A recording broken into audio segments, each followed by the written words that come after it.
आज Doubtnut app download करें। Doubtnut पर अपने सभी गणित, रसायन विज्ञान, भौतिक विज्ञान और जीव विज्ञान के डाउट्स का करो सफाया। बस प्रश्न की फोटो खींचो, एक ही प्रश्न को क्रॉप करो और तुरंत वीडियो सोल्यूशन पाओ। अभी डाउनलोड करें। नमस्कार दोस्तों, हमारा प्रश्न है कि दोस्तों यहाँ पर हमें प्रश्न में पूछा गया कि निम्न में से कौन सी एक युक्ति पर्टिकुलर मैटर के नियंत्रण की नहीं है। ये हमें प्रश्न में पूछा गया है। साथ में यहाँ पर हमें 4 विकल्प दिए गए, हमें बताना कि कौन सा विकल्प इसके लिए बिल्कुल सही है।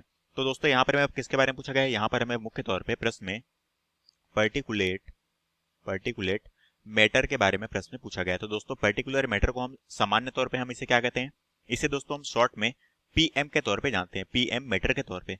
क्यों? क्योंकि दोस्तों ये एक तरह से हमारे किस में आता है दोस्तों, ये एक तरह से हमारा जो है हमारे छोटे छोटे कण जो हैं, कणीय प्रदूषण को मापने हेतु हम क्या करते हैं, पर्टिकुलर मैटर पीएम के मान का प्रयोग करते हैं।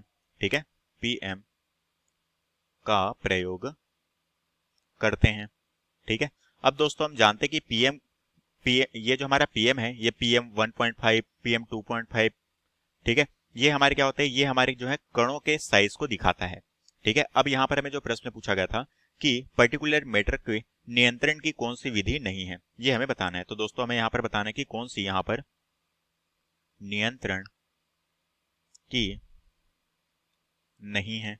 ठीक है, क्योंकि दोस्तों हम जानते हैं कि हम इसी के जरिए क्या करते हैं, हमारे जो सूक्ष्म जो हमारे कण होते हैं, जो कि हमारे सांस के द्वारा शरीर के अंदर प्रवेश करते हैं और शरीर को अत्यधिक मात्रा में हानि पहुंचाते हैं, तो इसी पीएम पर्टिकुलर मैटर के द्वारा ही दोस्तों हम उसे क्या करते हैं, नियंत्रित करते हैं। अब दोस्तों यहाँ पर हमें 4 विकल्प दिए गए हैं, हमें बताना कि कौन सा विकल्प इसके लिए बिल्कुल सही होगा।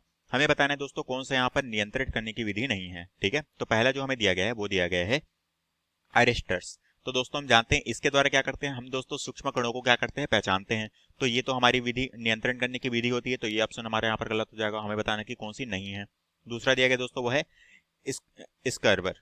ठीक है, तो दोस्तों हम जानते हैं इसके द्वारा भी हम क्या करते हैं, हम जो हमारे कणीय प्रदूषण जो हमारे छोटे छोटे कण हैं उसे हम क्या करते हैं, अलग करते हैं। ठीक है, तो ये भी हमारे यहाँ पर क्या हो जाएगा, बिल्कुल गलत आंसर होगा, क्योंकि हमें बताना है कौन सा नहीं है।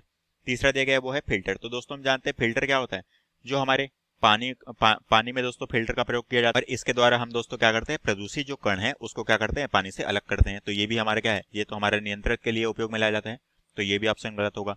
चौथा दिया गया दोस्तों वो है हमें इलेक्ट्रोस्टैटिक प्रेसिपिटेटर, जिसे हम कहते हैं ईएसपी। इसे हम दोस्तों शॉर्ट में क्या कहते हैं, इसे हम कहते हैं ईएसपी। तो दोस्तों हम जानते हैं कि ये जो हमारा ईएसपी है, इसका प्रयोग कहाँ किया जाता है, इसका प्रयोग दोस्तों हमारे जो है उद्योग में अत्यधिक मात्रा में किया जाता है। ठीक है, उद्योगों में अत्यधिक मात्रा में किया जाता है। क्यों?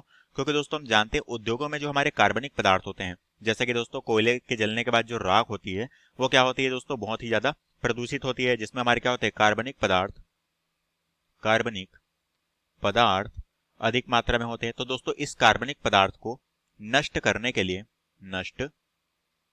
करने हेतु हम क्या करते हैं, ईएसपी का प्रयोग करते हैं।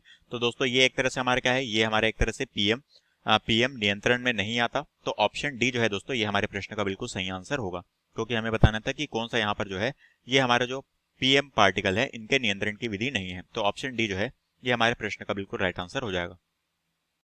कक्षा 6 से 12वीं से लेकर नीट, आईआईटी, जेईई वो एडवांस के लेवल तक 1 करोड़ से ज्यादा छात्रों का भरोसा।